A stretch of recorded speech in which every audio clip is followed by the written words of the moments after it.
deep dive interviews with music gear inventors, builders, creators, and tone chasers. The Gear Gab Podcast with Eric Dahl uncovers the behind-the-scenes stories of the music gear that inspires us.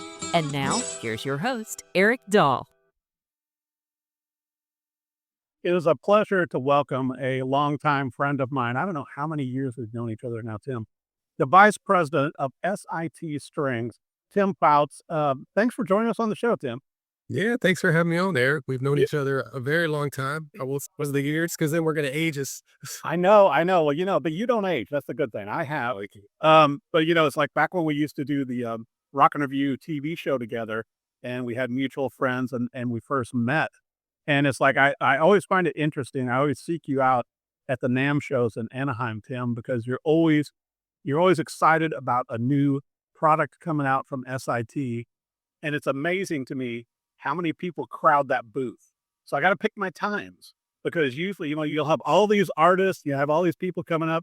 You guys always have cool new strings, guitar strings, acoustic bass, pedal steel. And, but your booth is always very popular no matter where it's situated at the NAMM show. Yeah, well, we hope so. No, and don't worry, we will always push people out of the way to let you in. So, Hey, buddy, that on NAMM shows here. Oh my gosh. And it's always so much fun. There's never enough time, especially to hang out with friends like you. But I wanted to bring up, I learned some things about you to where, you had attended Kent State and studied graphic design and photography and marketing. And you're also bilingual. I am. Yeah. So yeah, obviously. So I'm in the guitar string business now. Yeah. So I went to Kent State. That was originally I was really into graphic design, and of course this is 150 years ago now. But yeah, I was a little bit of the story with that. I was at Kent State. I was trying to figure out what I was going to do, and I had a friend that worked for this guitar string company here. Of course, everybody knew S.I.T. strings in the Akron area, right? And he's like, I needed money, I needed a job. And he's like, well, they're hiring a sales guy. And I'm like, yeah, maybe I'll move in and try that for a couple months. And a couple months turns into 25 years. Yeah. So I would have never thought that at the time, but yeah. So more than 25 years later, here I am. And it was interesting too, because I went and obviously I did a little research and prep on you, to where going into LinkedIn, to where you really worked your way up through the ranks at S.I.T. there in Akron, Ohio, over the years to become vice president and vice president of a string company like this, a boutique string company that is so well known that all of us grew up with, that launched in 1980. I mean, that's a big deal, Tim. Yeah, it doesn't seem like it, but thank you. I appreciate that. It is a small company still, so sometimes I feel that the title's a little misleading, but it's nice, and I work with some great people at S.I.T. Of course, I have to mention Ed Speedy, the owner of the company, the grandson of the founder, and he's got his sons, and Brock Speedy works heavily with me now, and we got some great people that work at S.I.T. Strings, and really the guts of the operation are the people that make the strings. So I appreciate what you said, Eric, but it's it's definitely a team effort. But yeah, it's been a nice ride. And if you would have asked me 25 years ago if I thought that I'd still be working S.I.T. strings or have the role of vice president, I would have told you no way. But yeah, here we are. So well, and you mentioned Brock and some of the rest of the team, and I've met some of those people at the NAMM show, that really make everything work. And certainly I was thinking back to even when in the 80s, when S.I.T. launched, and it's like what was unique about it to me, besides the strings being great, was the packaging and the slogan, to where, and a lot of people may not know that S.I.T. stands for Stay in Tune. And talk about that kind of that innovation of it, Tim, to where it's like how S.I.T. kind of solidified that statement. Yeah, so it's actually a little bit of a long story, and just to mention, I wasn't there when it first started. So the company was founded by Virgil Lay. So a lot of deep vintage guitar guys have heard of Lay's guitar and Virgil Lay. So Lay's guitar is a separate entity now, owned by somebody else, and Virgil parted ways. But Virgil, long story is he I would say the late 60s, early 70s became very, very well known nationwide for his guitar repair business and finish work. In fact, a lot of factories like Gibson and Fender at the time would send him instruments that were very special that need repaired. So his reputation kind of grew. And of course, in that time frame, you had the Beatles and everything else. And guitar was really starting to take hold more than just something, kind of in the back. It was to the forefront. Well, what happened is in the late 70s, Virgil would get frustrated because, he'd have this guitar, he'd set it up perfectly, and he put a certain guitar string at the time on it, and he tuned it perfectly. And whenever the person came in to get it, he handed to him on the counter, and they'd play it, it'd be out of tune. Mm. And it just annoyed him. And so he kind of pinpointed that what was happening is the strings were kind of stretching at the twist a little bit. And so they were going out of tune, and it made him look bad. So he was not he was not having that. And so what he would do is he would take whatever brand it was at the time that he would buy a brand, and whenever he set up the guitar, he'd actually tweak each individual string Oh my! to make sure it was perfect at the twist. And he also put like at the time it was like a drop of super glue at the twist of the string to keep it from Heard that stretching. rumor. Yeah, and we still use a metal to metal bonding agent. It's way more advanced now, but we still use a metal metal bonding agent on the twist of every string, and that's how the company got started. So what he would do is he would take a certain brand string, Uh-huh. and he'd put a sticker on it that said "Stay in tune," and he'd give it to the guy, or the player when he was so like. And then what would happen? It just kind of grew from there over a couple year period of time. Different players would come back and say, "Hey, because he also had a retail, so he had retail strings, other brands. And like, hey, I want that, but I want the stay in tune ones." Oh my gosh! And That's so how he it started. created a niche for that because I remember those early string packs too, Tim, to where they actually had Virgil Lay's name on them. Mhm. To where it's like in the corner. I think only money I got a pack around here somewhere because I like Some of simple. our sets still do. Yeah, yeah, Yeah. absolutely. Yeah. So, but that's the whole backstory. So then, after creating this, after tweaking other strings, he had to launch his own company. Then, Yeah, so I don't remember the year for sure. I want to say it was the late 70s, but he ended up getting a couple used winding machines. So the machines that actually wind the strings, yeah. and he really didn't know what he was doing with it, but he bought two. I think at the time and put him in the basement of his repair shop. And from there, yeah, he just started making strings. And That has and so rather than calling it, whatever, he probably would have got in trouble at the time, whatever brand it was, stay in tune strings, he started making his own brand strings. And and kind of there's always with anything a little bit of good timing and luck involved, because he was also very good friends with a lot of very good guitar players. And so at the time, it happened to be that Joe Walsh was a good friend of his. And so, not a bad one to have played yeah, strings. and, Joe brought them fix all the guitars because Joe's from here. And Right. so Joe started using the strings, and, and so that the very first piece of merch, a promotional item that SIT had, it was a sticker that says Joe Walsh uses SIT strings. Virgil would stick it in the keyboard. So, I know, right? It's like, come on, it's like hometown boy. yeah, so that was before my time, but that's the story. So some of it's legend by now. I'm sure some of it's grown, but Well, for two, like with the early string packs, that SIT was the first one to really, they were like bright. You know what I mean? It's like, because I mean, as a teenager back then, to where you're going into a music store and you're looking at guitars and picks and amps, and the pick selection was pretty minimal, kind of all the standard stuff, not all the flavors we have now. And the same thing with the strings. Like a lot of the strings were like, garden variety, and they just weren't appealing. But the SIT string packs were always like, wow. They were just like, eye popping bright, which is interesting because, now even with the string packs, like the artwork on the American Roots, it's like you guys still make very visual string packaging for all your strings. yeah, we do, and we just actually relaunching this month our Power One. So the very first electric guitar string, the line that we came out with was well, I would say SIT strings Yeah. was the Power Wound. And so Power Wound, every string company has their own line, of course, with, you know, assuming Ernie Balls, Slinkies, D'Addario XLs, JHS Boomers. And so for SIT, it was power wound. And that kind of designated that it was like a nickel plated steel wrap wire.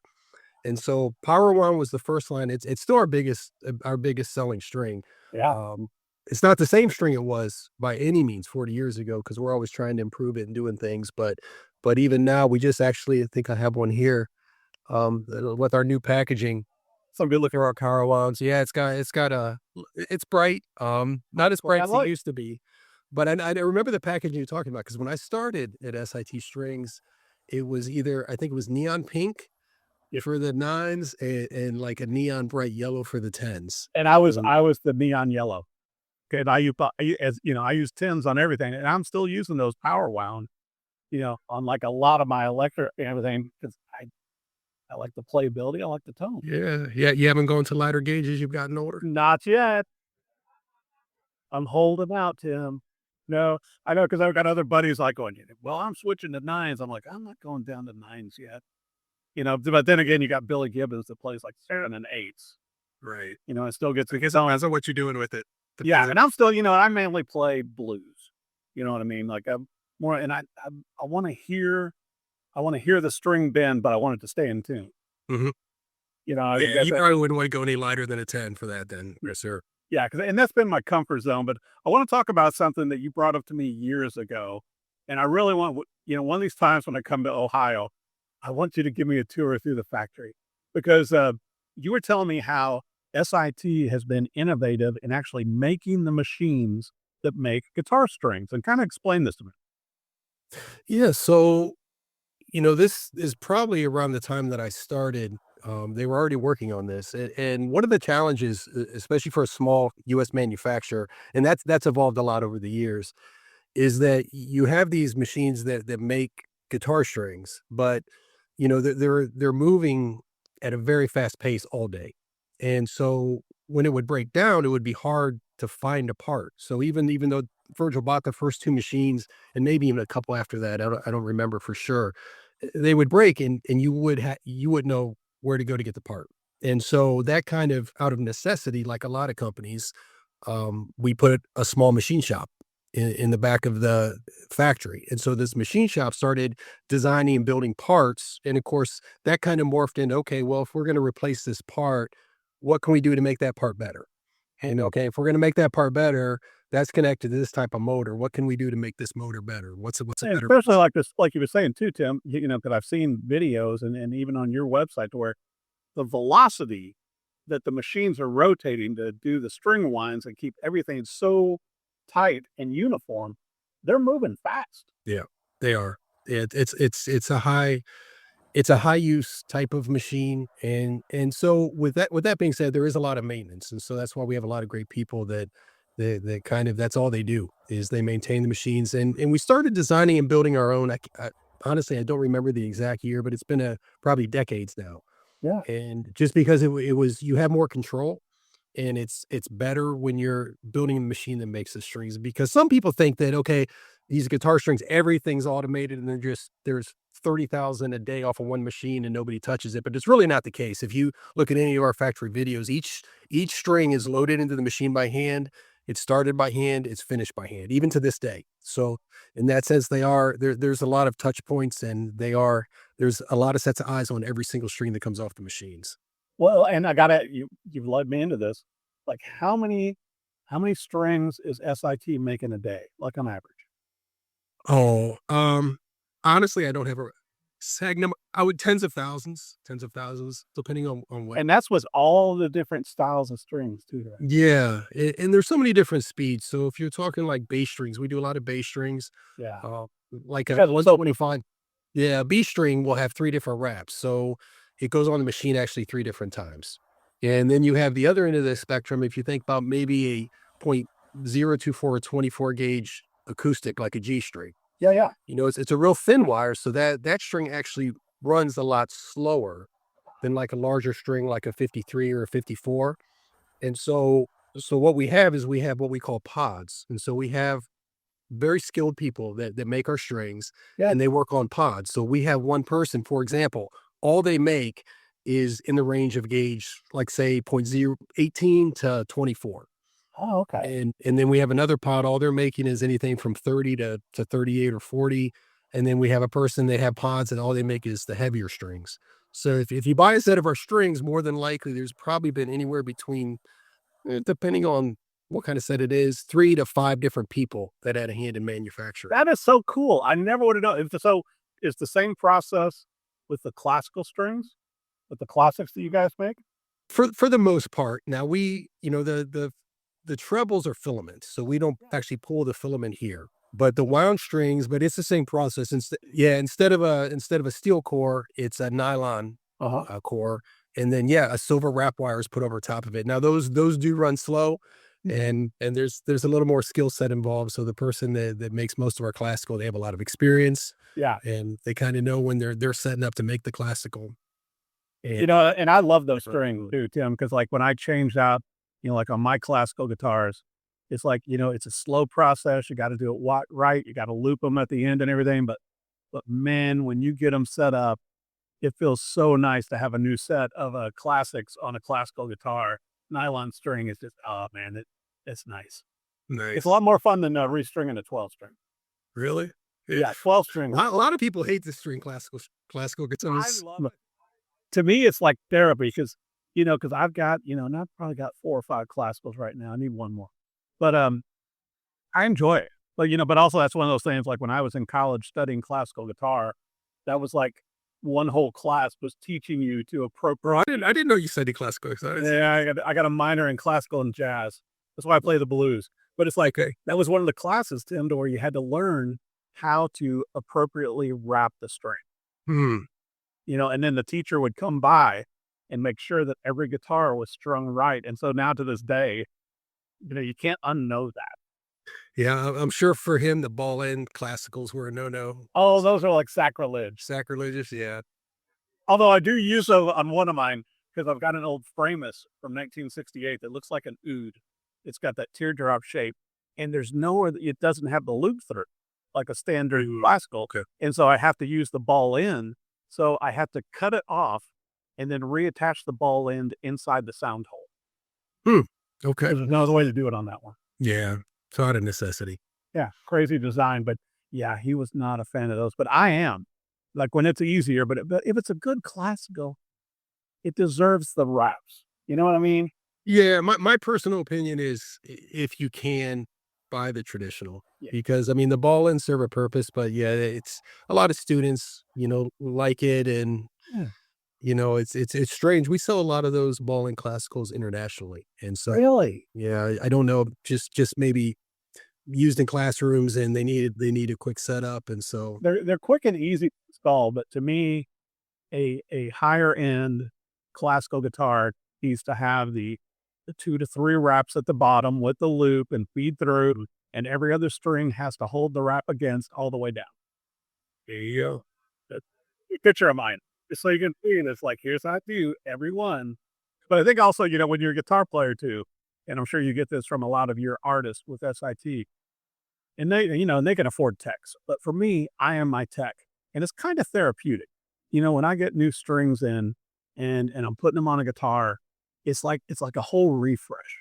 You're oiling the fretboard, you're putting the new strings on, and man, you're ready to go then. And nothing sounds better than a new set of strings. No, absolutely. And if we're talking to a new player, that's you preaching to the choir, because the easiest, least expensive way to give your guitar a little bit of a jump and a better sound is just put a new set of strings on it.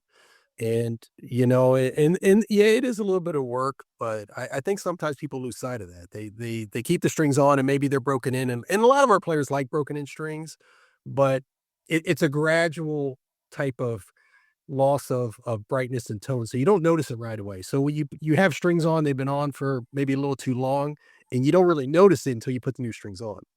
And so sometimes it's a matter of, okay, I got to remember to put some new strings on. I know it's a string guy trying to sell strings saying this, but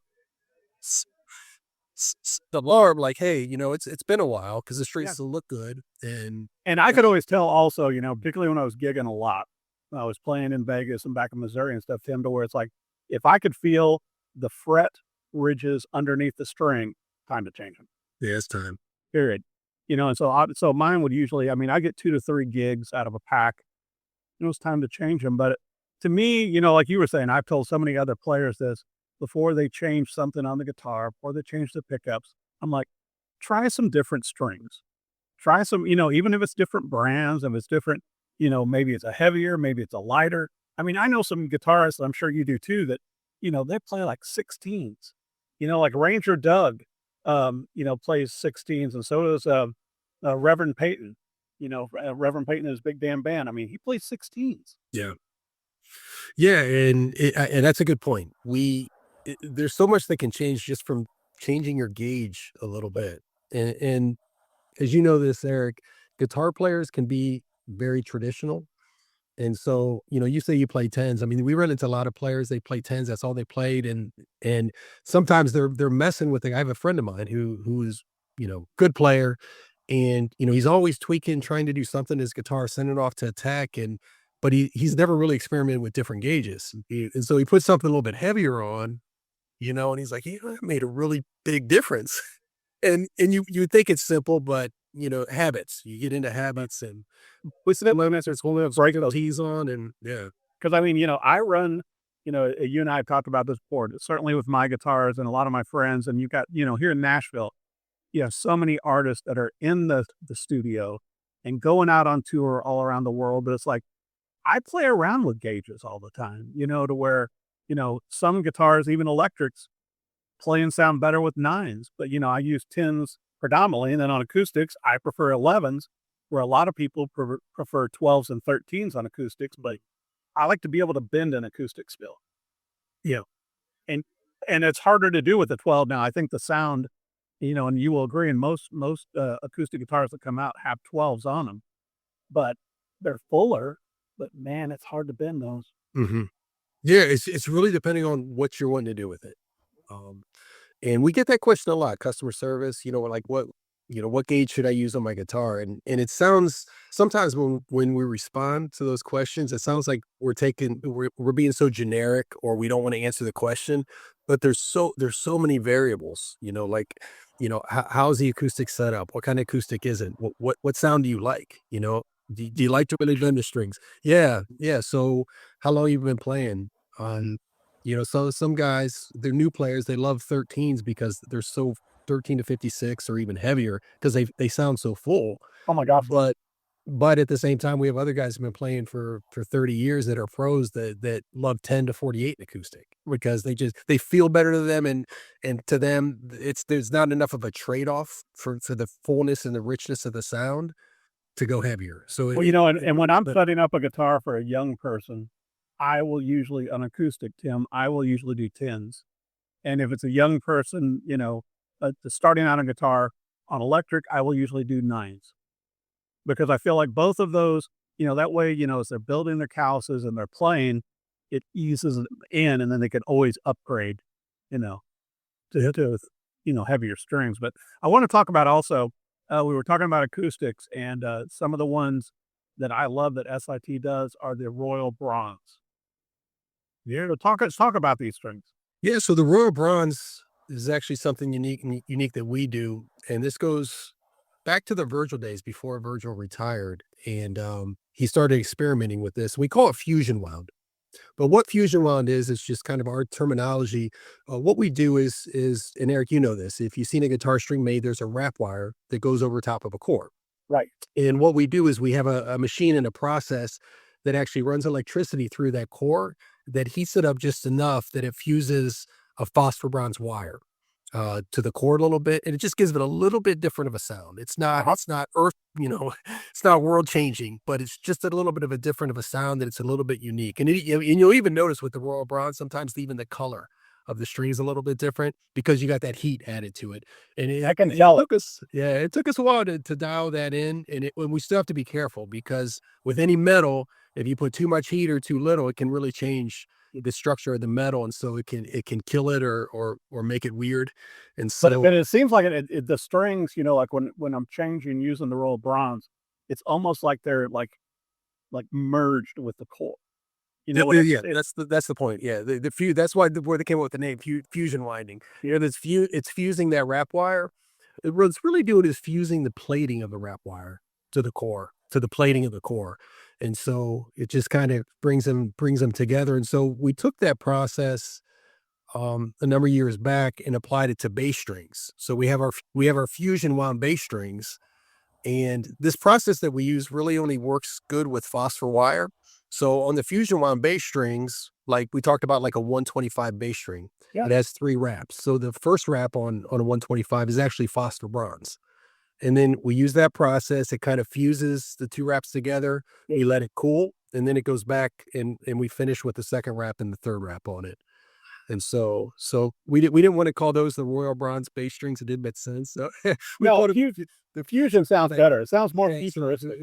it'd be this set, and it's good. I mean, a lot of players love them, and it gives a little bit more punch, especially through the mid range. That's what I was just going to say. I was going to ask what, because I know my opinion on them, but I know, and once again, every guitar, every bass is different. And it depends on the wood, the fretboard wood, everything, pickups and all that.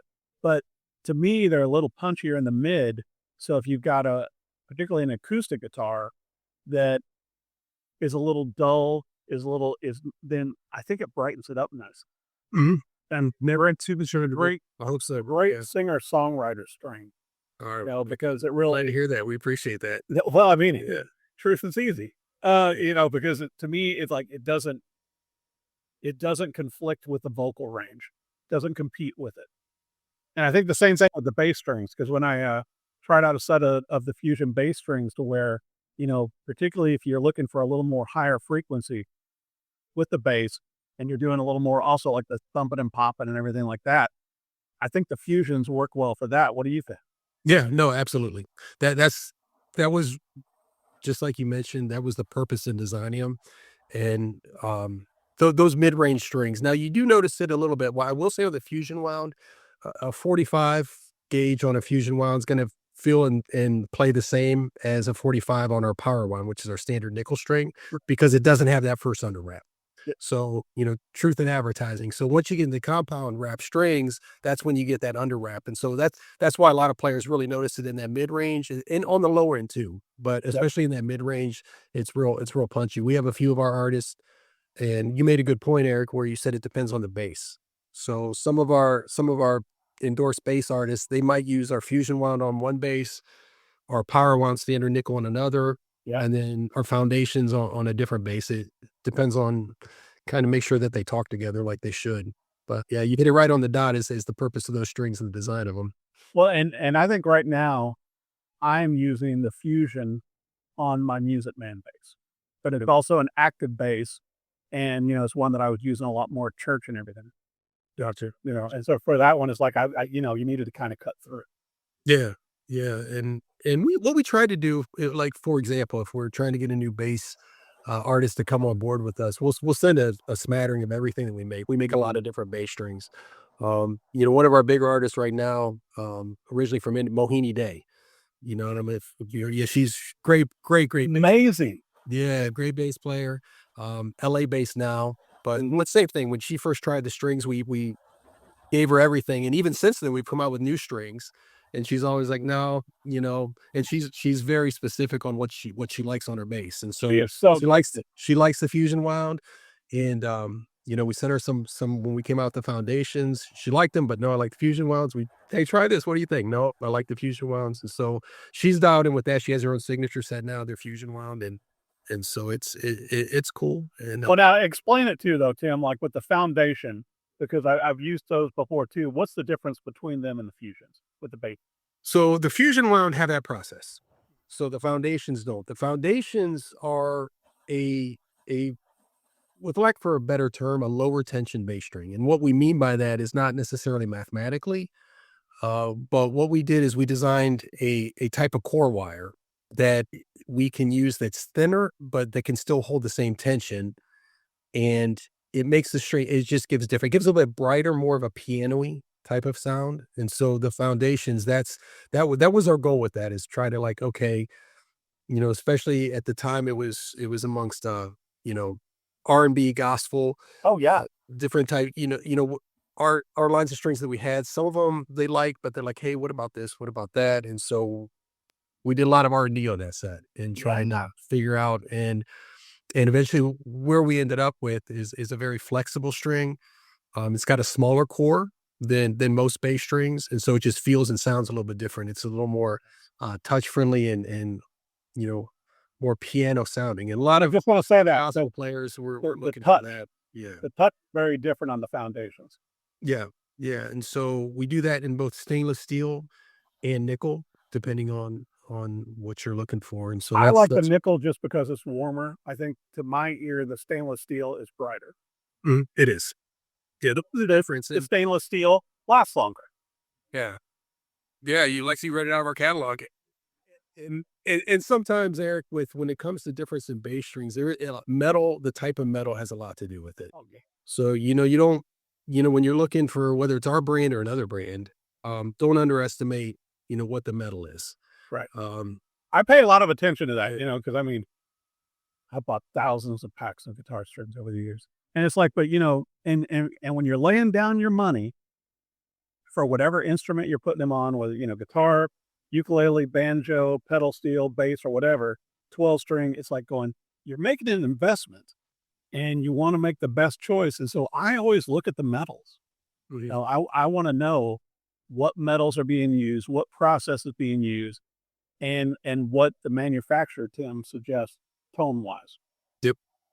That's the way to do it. And we recommend that if you're playing a certain brand now and you want to try our strings, or really any brand strings, what we recommend is go apples to apples first. So if you're playing another brand in nickel, don't come and buy our power steel, because they might be great and you might think, hey, these are so much better.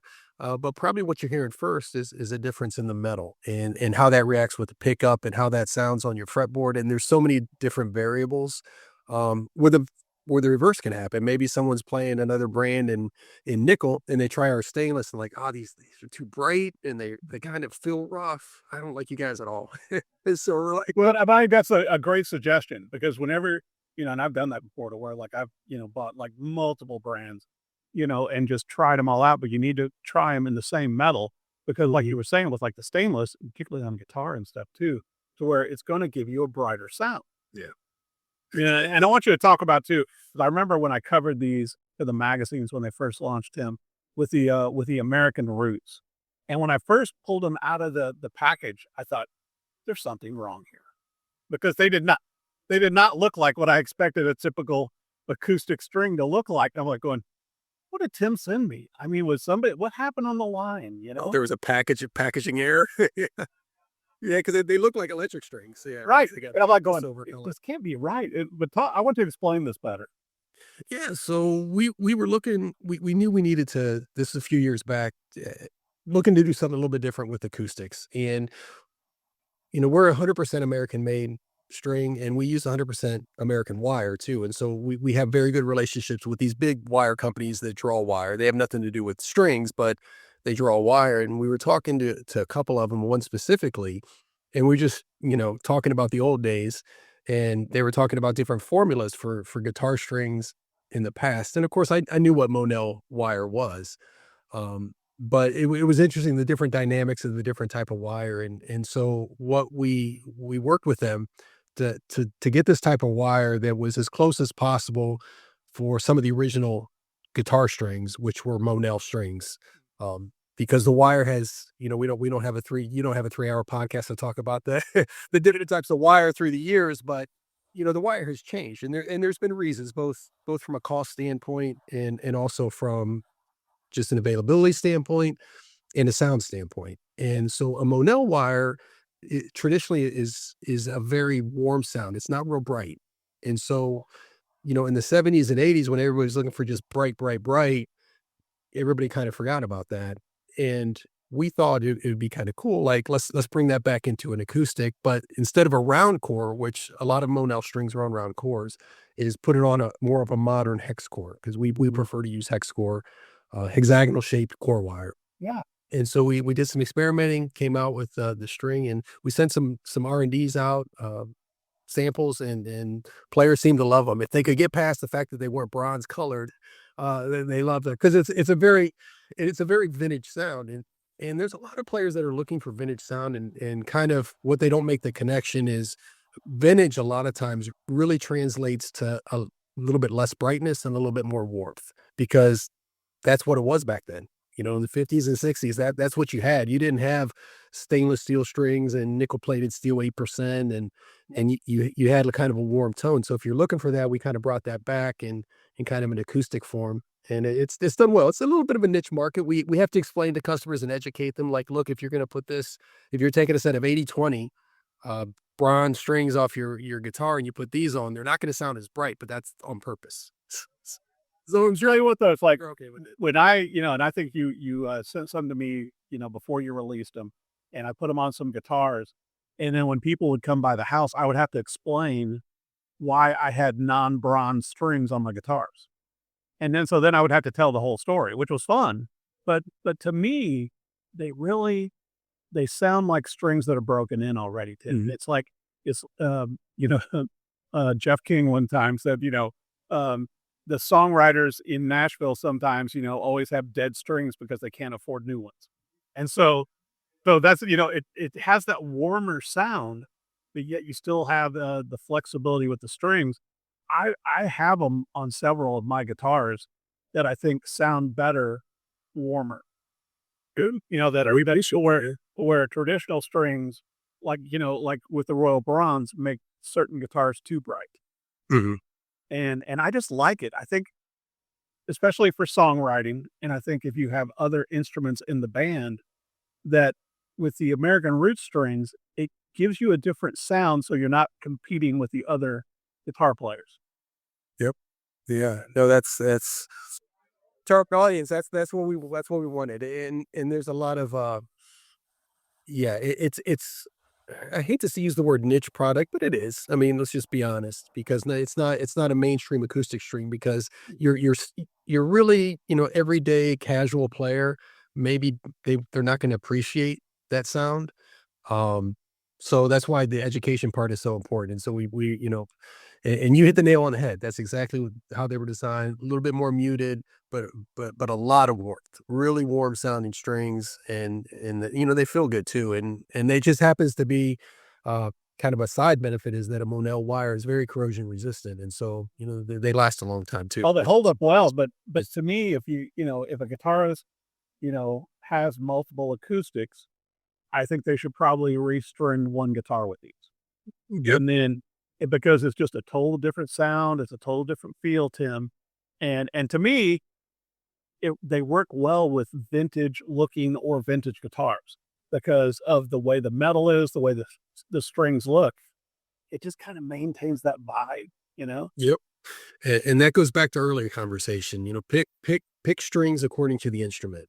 Right. Rather than just like one line on all your guitars, all your electrics and your acoustics. Put a little bit of thought into it. That's what we hope, at least, is put a little bit of thought into it. We hope you pick us, but even if not, if you put some thought into it and experiment, try it a little bit, and kind of go outside of the normal box that everybody Right. knows for guitar strings. Well, and also, as you know, being in the business and in the music business for so long, Tim, one size does not fit all, and that's why, and compared to like your buddy sending the guitar back to the tech, or if I took my guitar over to Glazer all the time, it's like going, a lot of times I'll just try different strings, dude, and that's the first stop I'll make before it goes to visit, a repair guy and everything else. It's like, let's try the strings first. Yeah, See what that. yeah, and in 2026, it's also the least expensive variable. Because like anything else, you're in the hundreds of dollars if you got a guitar to try something different. And for $10-15, you can try something different on the guitar. Hey, it might fix your problem, and you might find a new brand that you like. So, Well, and speaking of brands that we like, what are the most popular strings across your brands that you're selling right now?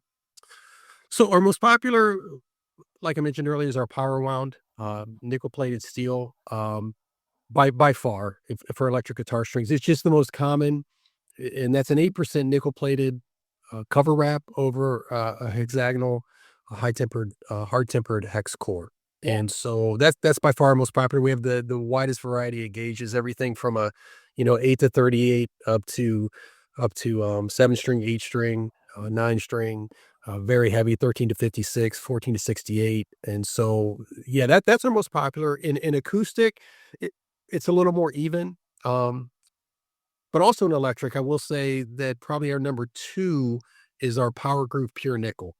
And that's a similar vibe to the Monel in the sense that it's a little bit kind of a vintage or old school wire. I like And so those. it's a little bit warmer. It's a little bit Mhm. warmer, not quite as bright. And it's a softer metal, which maybe at first touch you don't feel, but after you're playing for a while, you can notice it. And so that's our Power Root Pure Nickel. Those have gotten a lot more popular in the last 5 years. A couple of our guys in the shop, Brian Strong, one of our sales reps, he loves them, and so he talks about them to everybody. I'm a And fan of those, sometimes, especially with a Telecaster acute style guitar, to where it will help tame them. Because sometimes they're so spanky and bright, you know, a regular string is just too much for 'em, and then you have to pull off the tone, where I think those, for my ear and for what I do, man, those are nice on a Tele. yeah, especially for your style of music, I've heard you play and then say, yeah, power grooves. We sell a lot of them in Nashville. We sell a lot, for different genres. Blues, especially blues. Blues players love, if they're gonna play a round one string, they love the power grooves. So, And I or the just or the vintage guys, yeah. well, now you gotta tell me this, so what's up with pedal steel strings? If I know you got, well, like, all these different instruments is, for all the different instruments you offer the strings, but let's talk about pedal steel because, I mean, pedal steel, country music has become like pop music now, and you hear pedal steel in songs you never thought you would, but then what's the backstory with S.I.T and pedal steel?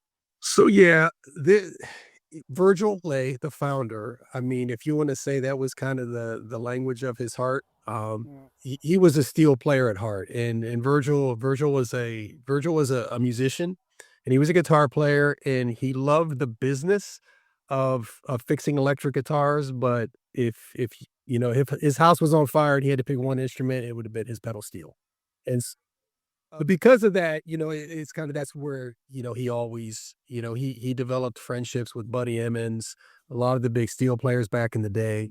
And yeah, I think it was back then there was a place out in Missouri called Scotty's Pedal Steel. Yep. And they used to do I think it was like a festival every year in St. Louis. And it was a big deal. It still is a big deal. Oh my gosh, I happened to be in St. Louis one time, and I bumped into a pedal steel player I knew up there, and I'm like going, "What are you doing here?" It's like I was up there for meetings for TV or something, and he was there for the pedal steel convention. Oh yeah. So there are some stories. I wasn't involved in that. I was more than the AM show guy, but Virgil, that was even as Virgil got older and got towards retirement, that was a show that he still liked to go to because he loved it. And so because of that, he put so much attention and love into our pedal steel line. So we have like our Buddy Emma signature series, and he really took the extra time to kind of dial those strings in because all the strings have a little bit different of a formula, different gauging. Plain strings are made a little bit different for some of the pedal steel strings. We have some pedal steel strings that are like semi flat, so they're like a compression wound string. So when the bar goes across them, they're just a little, they sound different, just like it does on a guitar. And so that was his first love and his main love. And so even to this day, I mean, we're still really, really big in the pedal steel market, and we have a lot of steel players, and it's an amazing instrument. And there's a lot of players that use our strings, and that's still a big part of it. So you come to our website, it's kind of, we're always in contrast. We got these metal guys. And before we start the interviews, And then it's like, and going through your all of your artists, which you have a huge number of artists, some incredible artists that I want you to talk about.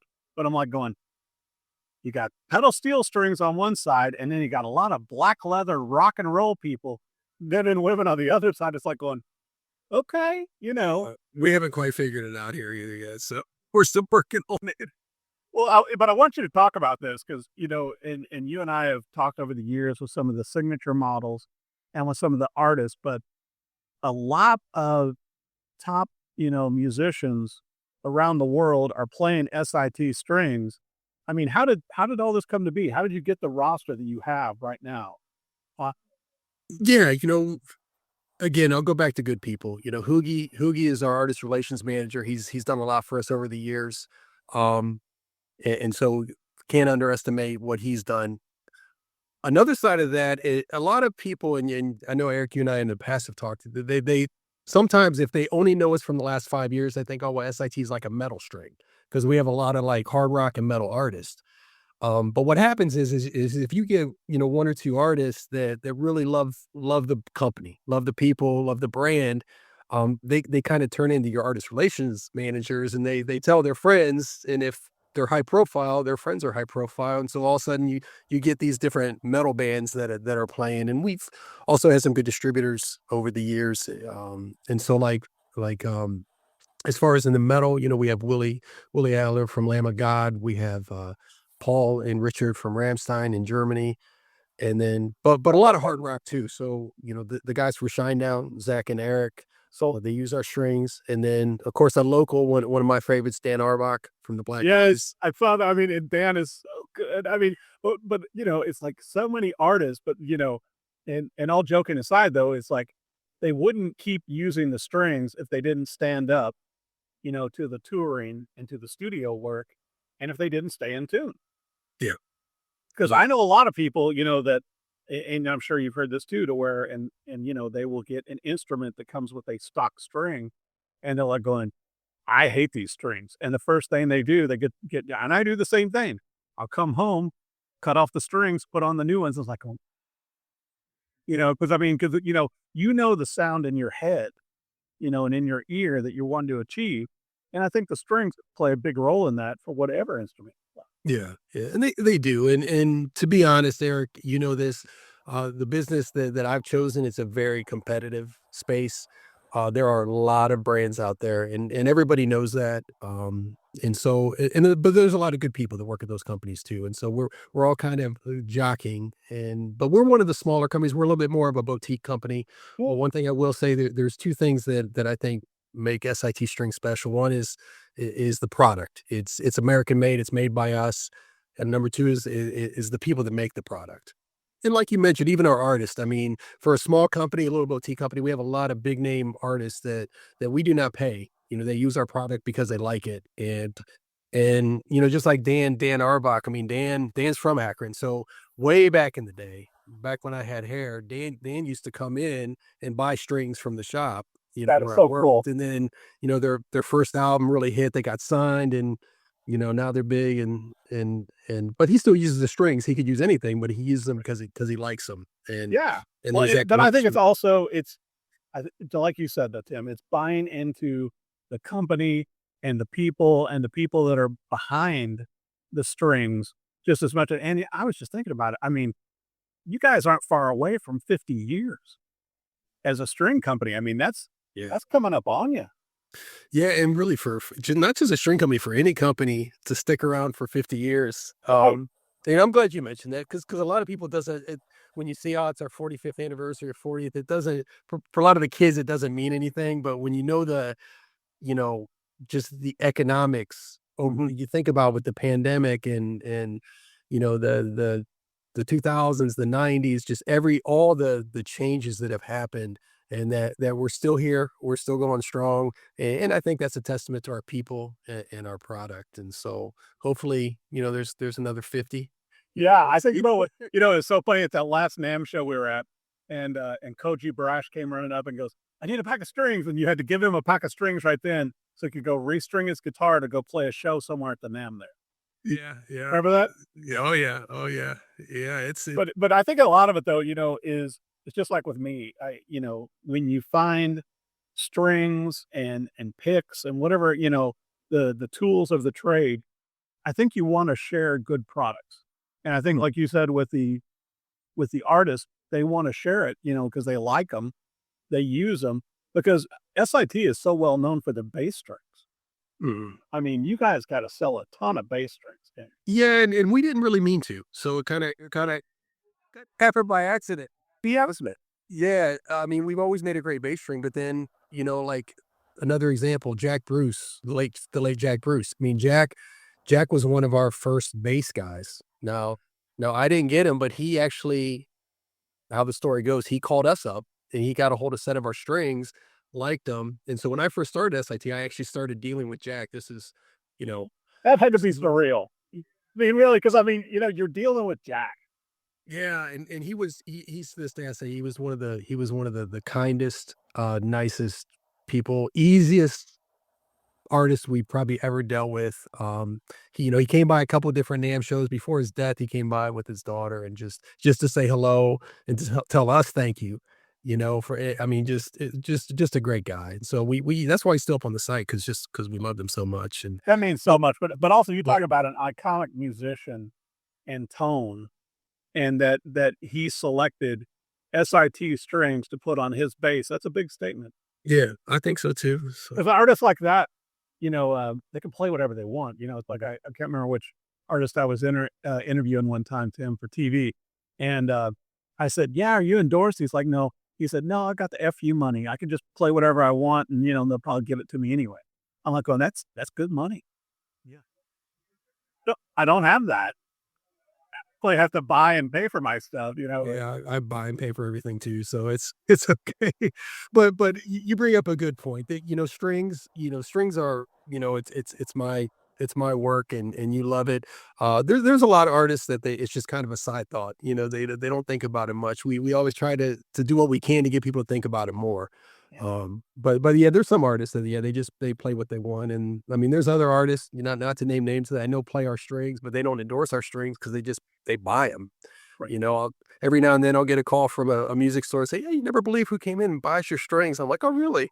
No, he's like, "Yeah, you should run an ad on that." I'm like, "Well, if he's buying the strings, I can't really run an ad on it." It's, it's not that type of deal. So Yeah, but to me, though, it's like it's one of those things like we were talking about.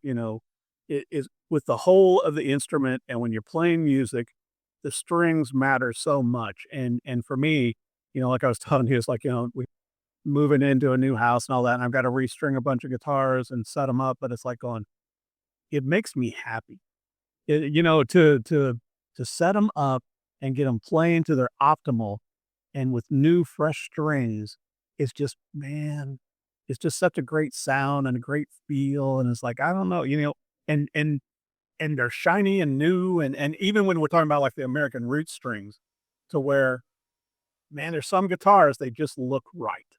yeah, Even though they don't have the bronze look and the flashy, gold look, they look right and they sound right. yeah, And I think that's one of those strings that a lot of musicians should give a try. If they haven't tried out the American roots with the Monel metal, I think if you're looking for a different sound, kind of like everybody was jumping on the rubber bridge train and using flat wound rounds, and it's like going, try, looking for a different sound. I mean, I don't think anybody should want to sound like everybody else. yeah. That's why I like using different strings. And sometimes that's the way. Sad to say is, I think guitar players and musicians love to think that they're forward thinking and they're so much outside of the box. But really, it's a lesson I learned many years ago from kind of a mentor in the industry is that guitar players are very traditional. So sometimes you have to talk them into trying something different. And that's what we try to do. As you know, Eric, and we mentioned, we're a small player in the string industry, from a size, but more boutique. But we got a lot of players that love the strings, and we'd love to get more players to try them. And hopefully, if you try them, we the day I started at SIT Strings and Sales, when I thought I was going to be there for 6 months, man, I remember, I forget who it was that I was working with at the time, but everybody knew they were good strings, even that work there. So they're like, as a sales guy, if you can get them to try them one time, they'll buy them again. If you just got to get them to try them the first time. And that stuck with me for more than 25 years. If you can get them to try them, they'll buy them again because it's a good product. It's a good product. It's also a lifestyle product. So you got to talk them into it, and once you talk them into it, they put them on the guitar. They're like, okay, I get it. I get it. Uh-huh. Sorry. Well, and that's where the tone and the playability take it from there. Yep. Once they put them on, once people have tried out my instruments with your strings on and they go, oh, which ones are these? You know what I mean? But it's like, but you got to get them to try them. And I mean, that's obviously, I think, a great thing for music stores to where, you can still walk in and you can see the string packs, Tim, and you can play them, and I mean, compared to the guitars and everything else, pretty affordable. Yeah, and we still love the independent dealer.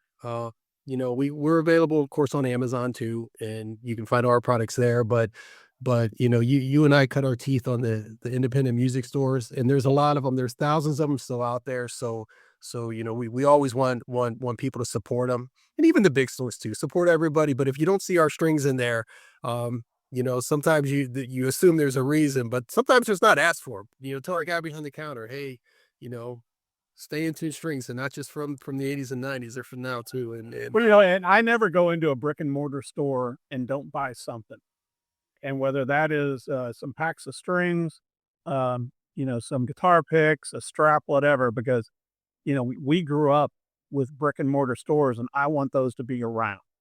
And I want those to continue to thrive and be open. And so, yeah, man, it's like if you don't see the SIT strings, go, hey, and then they can also let you guys know online. yeah, yeah, absolutely. And things have changed a lot too. So like most of our competitors and a lot of people in the industry, the nice thing is if you can't get them locally, we have an e-commerce store right on our website. You can just go to our website and click and buy a set right there too. So you can get them straight from the factory too. And you got some polishing cloths and polished t-shirts also. Yeah, yeah. So we do some accessories. We do guitar straps, some picks. I've been on the website.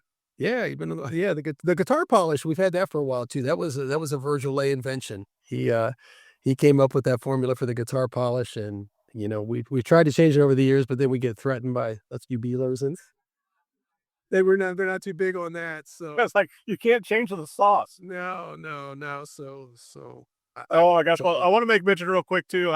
Shout out to Acoustic Coffee Company, our sponsor for the Gear Gab podcast. And Tim, our guest, will be getting a bag of acoustic coffee of his choice. I'll be can't wait. you always need more coffee. So I want to talk about, Tim, if you can share with us, not to put you on the spot, new products for this year or even going into next year for the NAMM show. Are there any new stuff you can bring? We're working on a couple. We're working on a new bass string, and we're working on a new guitar string too. The biggest thing for us, for now, is the new packaging and the refresh for the power wand, because it's not just a new outside packaging. We've changed actually the inside. We've gone to a colored ball in system for the power wounds, which everybody has a different idea about that, and then everybody thinks, it's just we're trying to save money. Really, that's not the case at all. Anytime we've done a packaging change, or I'd say over the last 10 years, it's cost us actually more money. But there's so many different factors. We've gone from a 2-in-1 system, which there was a lot of players that didn't like that because they'd be in a hurry, and so we kind of listened to the consumers, and we went to a colored ball in system on our power wound, and they're also sealed inside a VCI bag, so they're going to stay fresh. If you buy them and you don't open them, they're going to stay fresh literally for years, I which love is nice too. I love that And packaging because the problem is with some of them is that without that packaging, man, they will fade, Nick. They will oxidize. yeah, and so that's been a big push for us. That just actually rolled out, recently in summer 2026. So you'll start seeing it full in the market. Now it's the same great strings, even if it's not in the new package. It's still the same strings, but the new package is rolling out, and then we've also done some new products with our bass strings going into the multi-scale a little bit more. So like the Dingwall style instruments, we've released I think around 7 to 10 new sets of those, and we'll be working on probably some new coated electric and acoustic strings coming up for 2027. So Yeah. excited about that. The coated strings have really caught on, and I get it because they last longer, but it's like also you want to make sure that they don't alter your tone either. Mm. You want them to last longer, not oxidize, but don't sound different. Yeah. And it's that fine line. Yeah, it is a fine line. So yeah, we'll continue to try to innovate the best we can, and hopefully we'll have some new products in January. And maybe some new artists. So, always looking for new artists. So yeah, and Well, and don't you? And now, correct me if I'm wrong. artists too. So you don't Yeah, have to don't be- you? Don't you have the thing on the website too, Tim, to where if an artist wants to become endorsed, wants to become part of the SIT family, isn't there like a submission thing on there? Yeah, yeah. We have a form right on the website, and you don't have to be selling out stadiums to become part of the artist family. What we're really looking for is we're looking for artists, of course that have a skill level And then also, even if it's a following and you're kind of at least moving into the professional field, whether that be on social media, or live music. And we have so many different levels of artists and a great family. So that's why we call it the artist family. Right. Is there's a lot of different guys. We have guys all over the world. 19-year-old new guitar player from Indonesia who's got 180,000 followers, and he's just an amazing guitar player.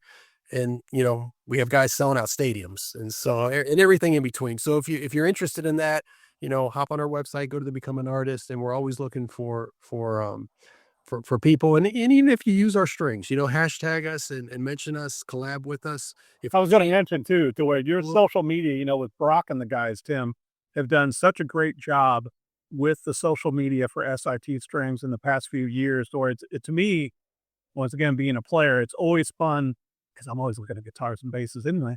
It's always fun to see what gets tagged on S.I.T to see, and they got the pack of strings on there that they're changing to, and they show the instrument. I just think that's always, to me, that's fun, guitar stuff. Yeah, it is. And so social media, you love it or hate it, but with music, it's a way for everybody to stay connected to and kind of, it's fun. It's fun. So hopefully, and everything is under S.I.T strings for the website, for the social media, all of it. Yep, SITSitstrings.com and at SitStrings and yeah. So look us up, and if you ever have any questions, product questions, reach out. You're more than likely gonna get one of us. I was gonna say, I think back when we had first met at a NAMM show or something, then when I had you in on the Rock and Review TV show years ago, and we had so much fun. And and you wouldn't be the one that would answer back on the website. It'd be like, that's so cool. I mean, that's really boutique. Yeah, that goes back to the vice president title being just kind of like smoke and mirrors, but I mean, also I think that's a personal touch with a company that's making strings and products that are used around the world. So yeah, and we all try to stay connected too. So we, if it's something good, we will all want to hear about it up front in the office, and if it's something bad, we want to hear about it because we want to make changes. And so feedback from artists is really important. So sometimes you don't like what you hear, but even with this color ball end change, it's feedback from artists like, hey, we didn't like your 2-in-1 package. You got to move away from that. Okay, we will. Yeah, because taking that feedback and then applying it to the products, and I think it makes it better. You got to promise me though, when I get up near Akron, Ohio, that I can book a tour of the factory and come through and see everything. Man, you don't have to book. Just let us know you're coming through anytime. Oh my gosh! I mean, after seeing the videos and everything with the machines, I was just like, I don't know, man. I just love the behind the scenes with music gear and seeing the people that are doing it. Just like when you go to a guitar factory, and it's like the people that are making the products. And like you said, which I did not know until today, 3 to 4 different people are handling each pack of strings because of the different pods, the way you guys do it. It was very interesting. Yeah. We have an open door policy. You give us a day or two notice, anybody can come up for a tour, and we'll show you around for sure. Because we're proud of it. Come back to Nashville. I'll give you a tour of the TV station again too, Tim. Yeah, so I mean, yours is more exciting than mine is. So I'll take you out for a hot chicken. But I just want to say, the vice president of S.I.T strings, Tim Pfouts, thank you so much for joining the show. To our viewers and listeners for Gear Gab, go to the website, follow them on social media.